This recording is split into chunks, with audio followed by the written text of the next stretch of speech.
Olá, turma do quinto ano! Olhem só, meninos e meninas aí de Feira de Santana. A Provanessa está aqui novamente para começarmos mais uma videoaula. E mais uma vez, mesmo que distantes, aprendermos, né? Estudarmos aí sobre assuntos interessantes e importantes. E que você, através dos assuntos aí trabalhados nessa videoaula, consiga continuar com as suas atividades, tá certo? Vamos lá saber sobre o que nós estudaremos hoje. Olha só, turma, nossa aula agora é de Ciências Humanas e nós vamos estudar sobre as guerreiras da Bahia. Olha só que tema interessante, não é? Na videoaula anterior, né, falando aí sobre a independência da Bahia, nós já observamos o quanto esse fato histórico é importante para o movimento de independência do próprio Brasil. E a gente observou alguns nomes citados aí como nomes muito importantes desse movimento, que participaram ativamente desse processo de independência da Bahia e também aí do processo de independência do Brasil, já que uma independência aí está ligada à outra. Agora a gente vai observar que entre esses nomes importantes aparecem aí o nome de mulheres. Isso mesmo.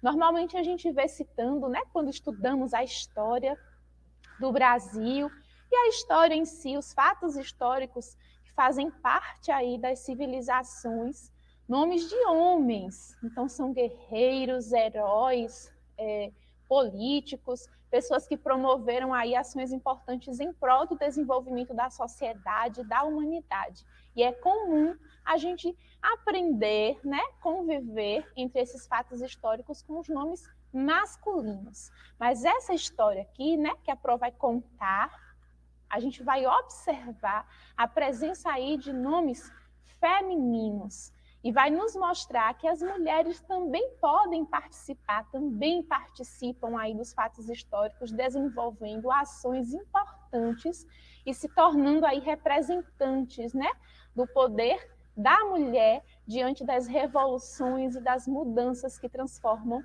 aí a sociedade durante todos os períodos históricos.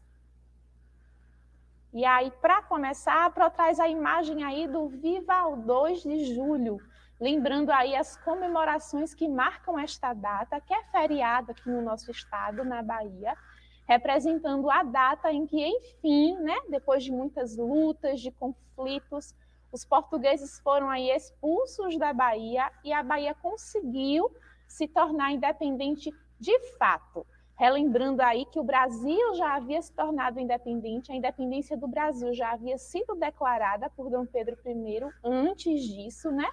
Mas apenas aí, quase um ano depois, é que a Bahia conseguiu a sua independência em relação aos portugueses, em relação a Portugal, fazendo aí com que o processo de independência do Brasil, que estava aí acontecendo aos poucos, né, fosse aí efetivado em relação ao nosso estado, em relação à Bahia. E aí é importante a gente lembrar que tudo parece que começa aqui, não é? Na Bahia. O descobrimento começou na Bahia e a independência teve aí, né, seus pontos finais, seus fatos finais acontecendo também aqui no nosso estado. Lembrando aí também que o processo de independência do Brasil teve também seus inícios, né, suas primeiras reuniões em prol aí de unir forças na Bahia, mas que o processo de independência, declaração da independência dada aí por Dom Pedro I, aconteceu lá no Sudeste, né, às margens do Ipiranga, e que a Bahia ainda era dependente de Portugal, e muitos portugueses, não concordando aí com esse processo de independência, permaneceram no nosso estado e fizeram com que muitas coisas ainda seguissem o domínio português. Então, essa independência da Bahia era necessária para que a Bahia acompanhasse, fizesse parte do contexto histórico no qual o Brasil todo estava vivendo. Então, vamos lá. Para relembrar esses fatos históricos, né? Entender melhor sobre o que a Pro está falando, reativar aí, não é? As memórias do que a gente já aprendeu na videoaula anterior sobre o processo de independência do Brasil na Bahia, a gente vai agora assistir a um vídeo, tá certo? Então prestem bastante atenção e fiquem aí ligadinhos. O vídeo se chama 2 de julho, Independência do Brasil na Bahia.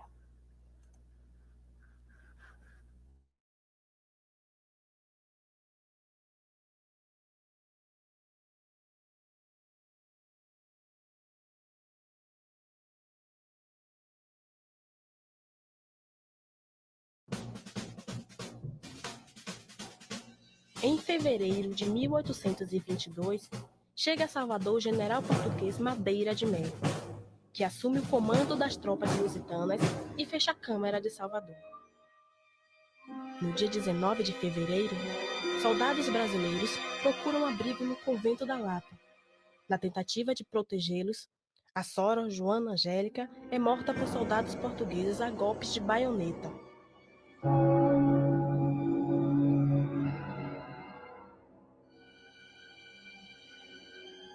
São invadidos também o Forte de São Pedro, o Quartel da Moraria e o Convento da Palma. Ainda no mesmo ano, cidadãos brasileiros se deslocam de Salvador para as cidades do Recôncavo Baiano e organizam focos de resistência em diversas localidades. Em 25 de junho, o Porto de Cachoeira é fechado pela escuna enviada por Madeira de Mello.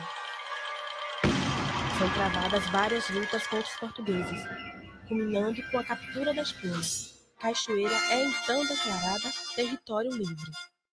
Entre os meses de julho e setembro, navios portugueses realizam ataques visando a ocupação da ilha de Taparica em diversas datas. Encontram forte resistência por parte dos habitantes da ilha.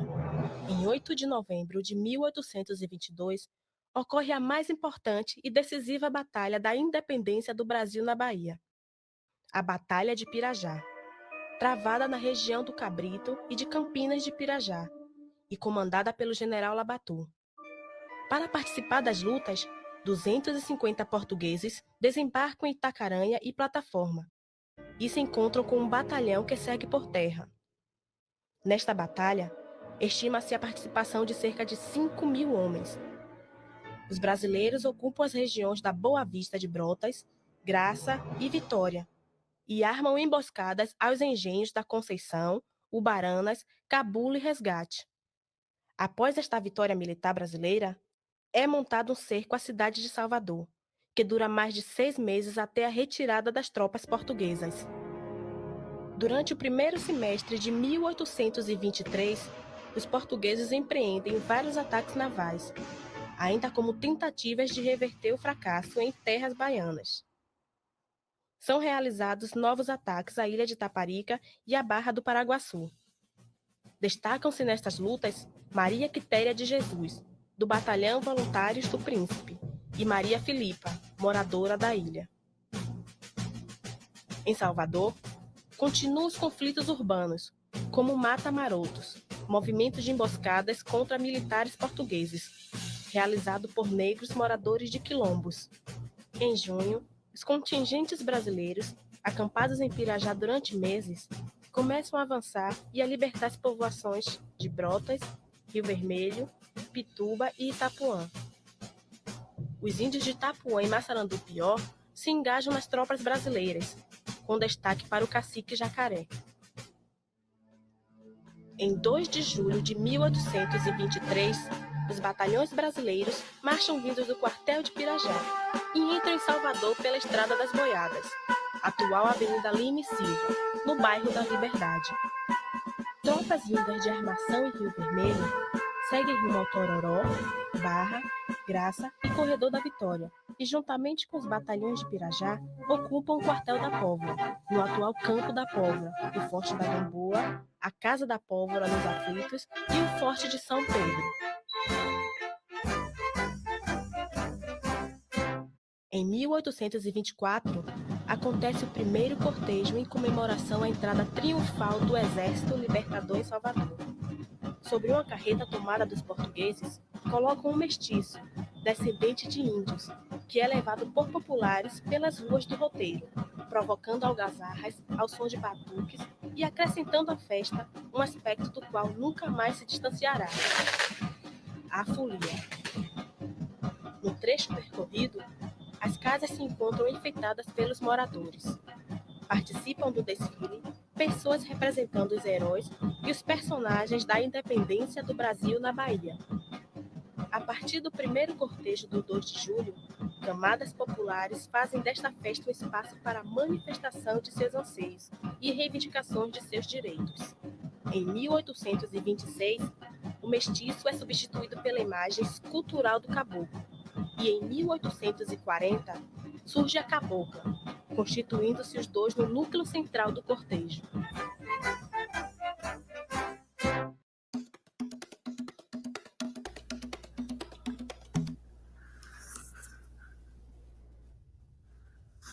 E aí você já aprendeu, não é? Que a independência da Bahia, também chamada de independência do Brasil na Bahia, foi um movimento que iniciado em 19 de fevereiro de 1822 e com desfecho em 2 de julho de 1823, motivado pelo sentimento federalista emancipador de seu povo. Terminou pela inserção da então província na unidade nacional brasileira, consolidando aí a independência do Brasil. Então, a gente observa que esse movimento em prol da independência da Bahia e em prol também da independência do Brasil se iniciou muito tempo antes, não é? A independência do Brasil foi proclamada por Dom Pedro I em 7 de setembro de 1822, mas esse processo se iniciou aqui na Bahia ainda no mês de fevereiro. Então, a gente observa nesse contexto que quando Dom Pedro I declara a independência do Brasil, a Bahia ainda ficou, né, permaneceu sob o poder de Portugal, mesmo já tendo iniciado esse processo de independência antes da declaração de Dom Pedro I. E esse processo se juntou a vários conflitos, a guerras, a muita luta, onde várias pessoas puderam participar, não só os soldados que serviam o exército brasileiro, mas pessoas que eram escravizadas, negros libertos também, indígenas e a população em geral, independente de classe social, se juntou, né, ao exército brasileiro em prol desse processo de independência para que a Bahia, enfim, conseguisse a sua independência também e fizesse parte aí do Brasil diante aí de toda a sua extensão territorial. E aí é importante a gente lembrar, né, que a gente viu na videoaula anterior, que não só a Bahia, outros estados também não estavam até então pertencentes ao processo de independência do Brasil declarado em 1822. Então, esse processo foi acontecendo aos poucos. E a independência da Bahia teve um desfecho aí muito importante para o nosso estado, observando aí que todos os conflitos e toda a luta do povo baiano merece destaque em relação aí à independência e à liberdade do Brasil como um todo. E aí essa data é comemorada até hoje, não é? Comemorada com feriado e comemorada em relação às ações que foram desenvolvidas por diversas pessoas em prol de que a independência aí acontecesse.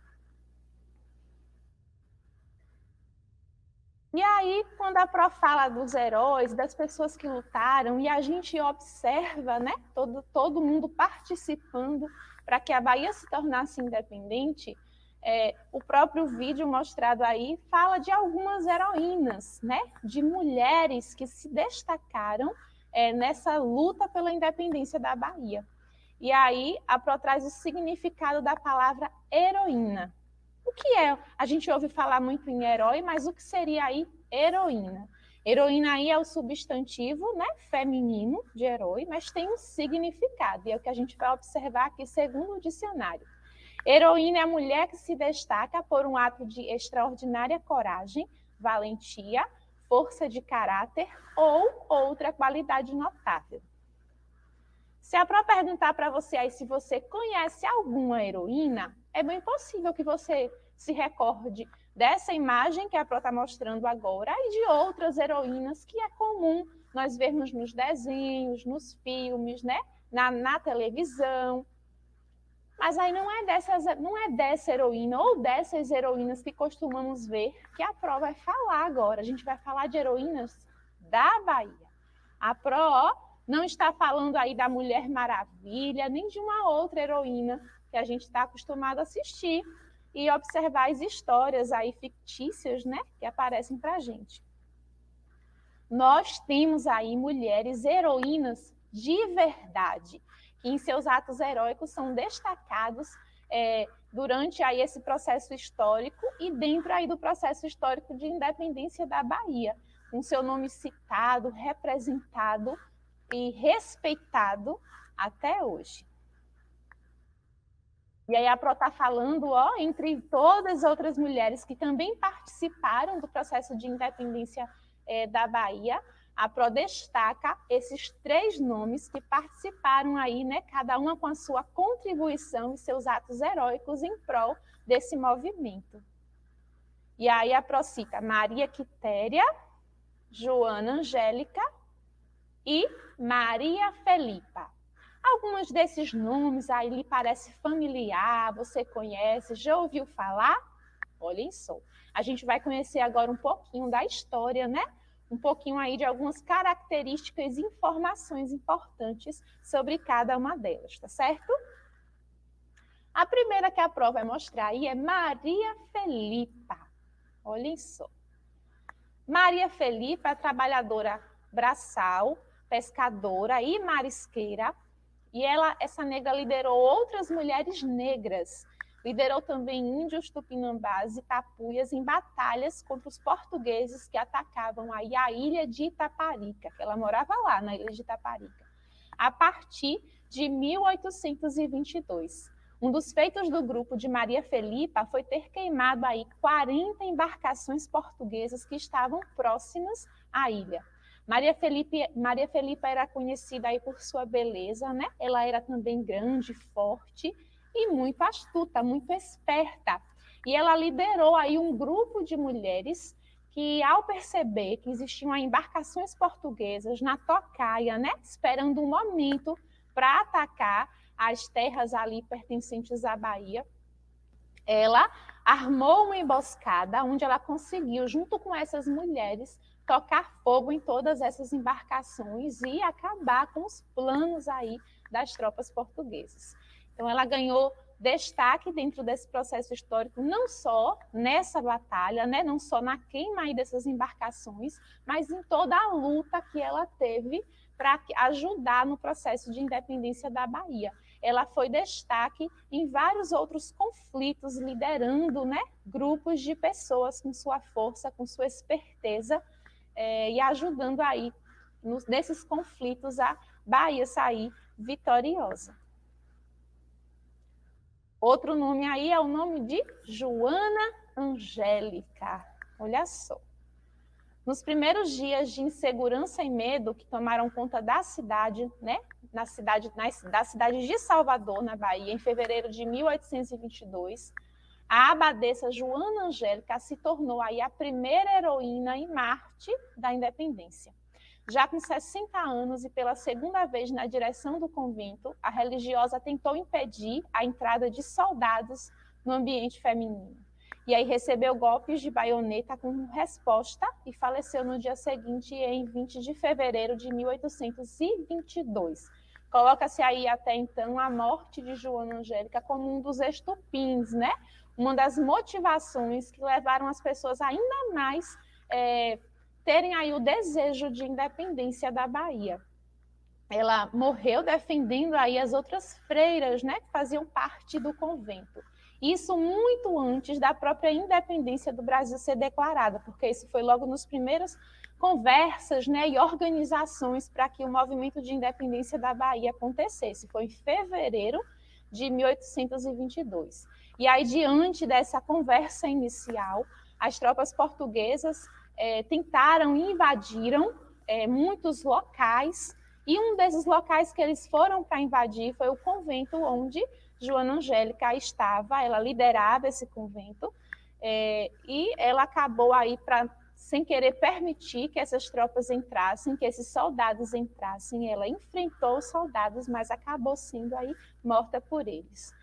Joana Angélica era filha de uma família rica, né? Abastarda, como fala, entrou para o convento aos 20 anos e passou por várias funções dentro do convento. E no momento em que ela faleceu, ela estava com 60 anos. E aí era uma das líderes, né, do convento. E aí ela recebe homenagens até hoje, porque o nome dela foi colocado dentro das próprias leis que regem aí o nosso país como um dos nomes considerados heroínas, né? Fazendo parte aí do processo de independência e de toda a importância histórica que ela representa para o nosso país. E aí chega, enfim, Maria Quitéria. Olhem só. Ao fugir de casa para lutar pela Bahia, Maria Quitéria provavelmente não imaginou que se tornaria uma das principais personagens aí da independência. Com grande habilidade no manejo de armas e parente de militares, ela não se contentou em assumir o papel normalmente reservado às mulheres no século XIX.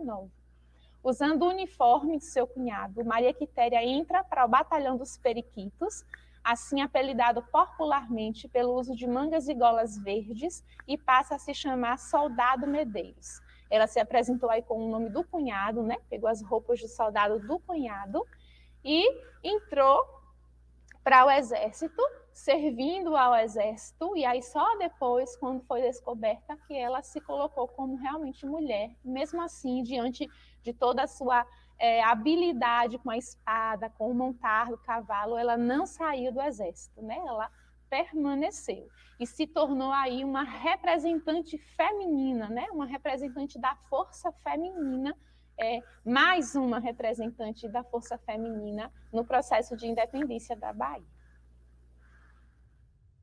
Então, costureiras, né? Não foram só essas três mulheres que se destacaram, né? Várias outras mulheres ajudaram no processo de independência da Bahia e ajudaram em vários outros processos históricos do nosso estado e também do Brasil.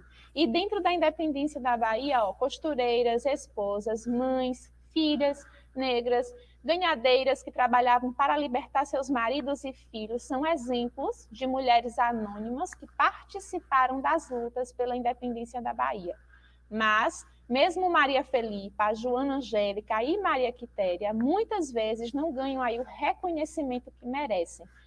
Como a Pró falou, muitas vezes, né, pelos próprios preconceitos que regem a sociedade atual, a gente às vezes cita ou estuda ou ouve, né, contando histórias e feitos de homens e não ouve, né, pelo menos no mesmo destaque, os feitos e participação das mulheres. Então é bem importante conhecermos essa história e entendermos aí que as mulheres conseguem lutar, né, lutaram, venceram e também deram as suas contribuições.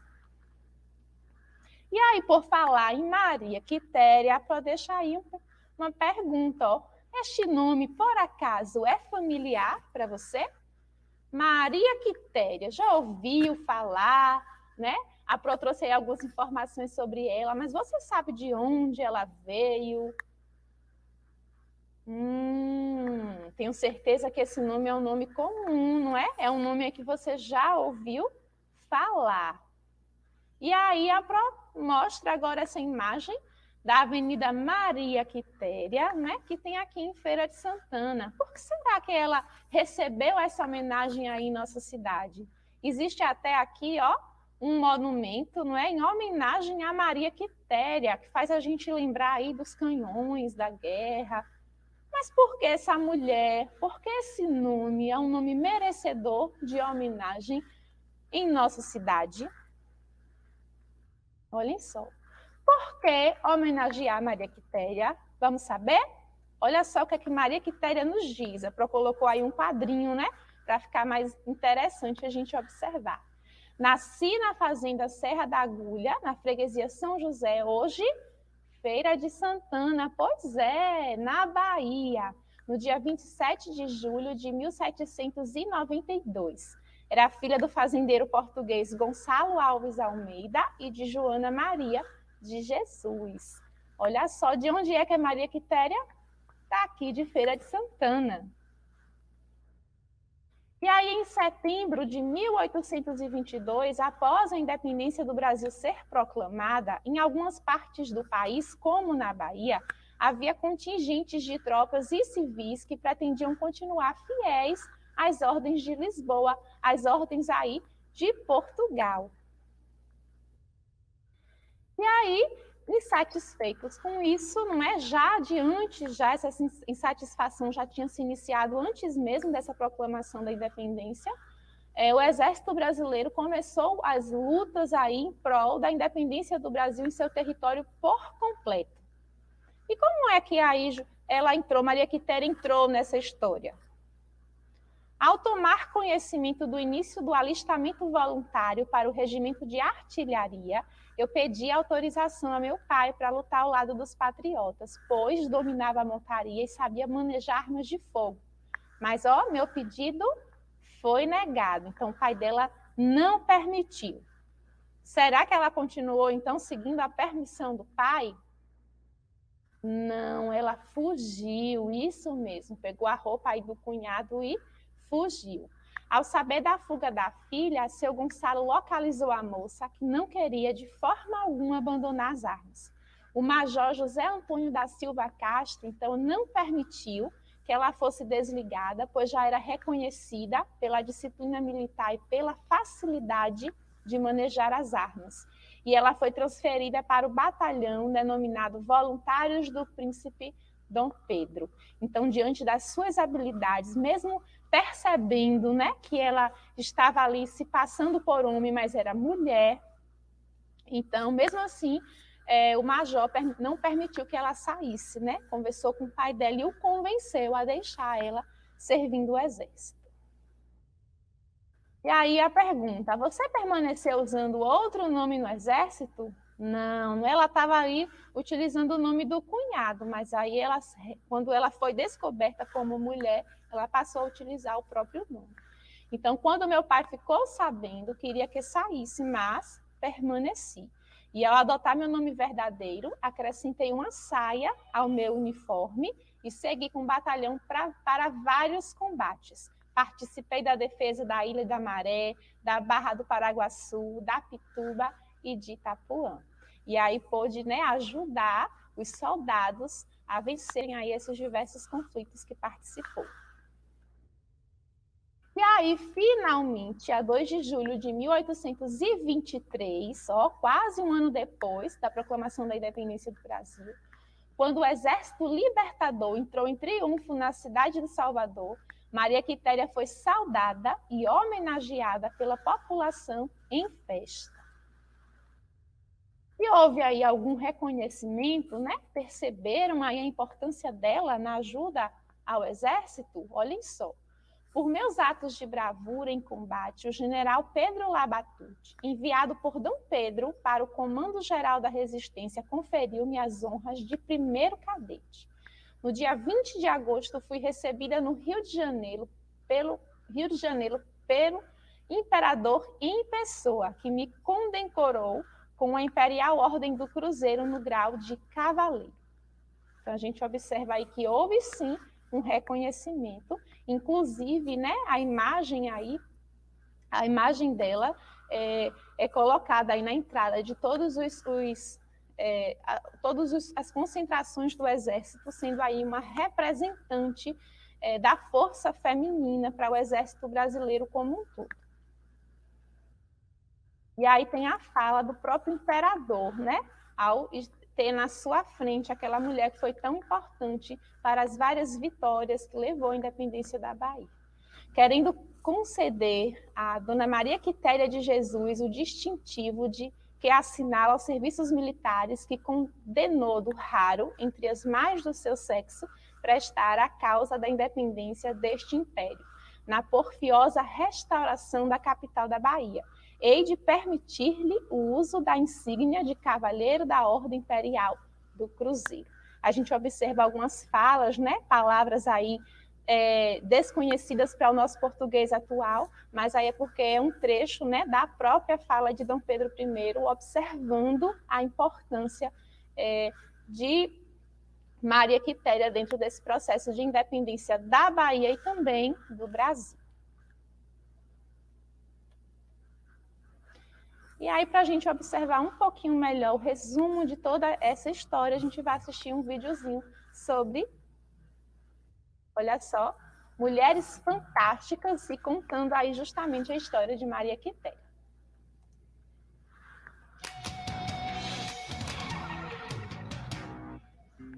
Era uma vez uma baianinha chamada Maria Quitéria que amava enfrentar monstros perigosos, caçar e pescar. Mas não achava tão legal costurar ou cozinhar. Em 1822, na Guerra da Independência do Brasil, seu pai não quis servir o exército. Já ela, ei, eu quero! Mas naquela época, mulheres não podiam se alistar. Sua irmã teve uma ideia genial. Vestir Maria Quitéria como um soldado e fazer-se passar por um homem. Disfarçada de soldado Medeiros, se juntou às tropas brasileiras e ganhou várias batalhas. Ela era invencível. Foi aí que seu pai a encontrou e revelou seu segredo. Mas o major não queria perder seu melhor soldado, mesmo ele sendo mulher. Então as mulheres conquistaram o direito de guerrear. Com um novo uniforme criado por ela, Quitéria expulsou os portugueses da Bahia, que era o último estado que faltava para o Brasil se tornar independente. Ela recebeu uma medalha das mãos do próprio imperador por sua força e bravura. Fez as pazes com a família e, vitoriosa, entrou para a história. Lute como uma garota.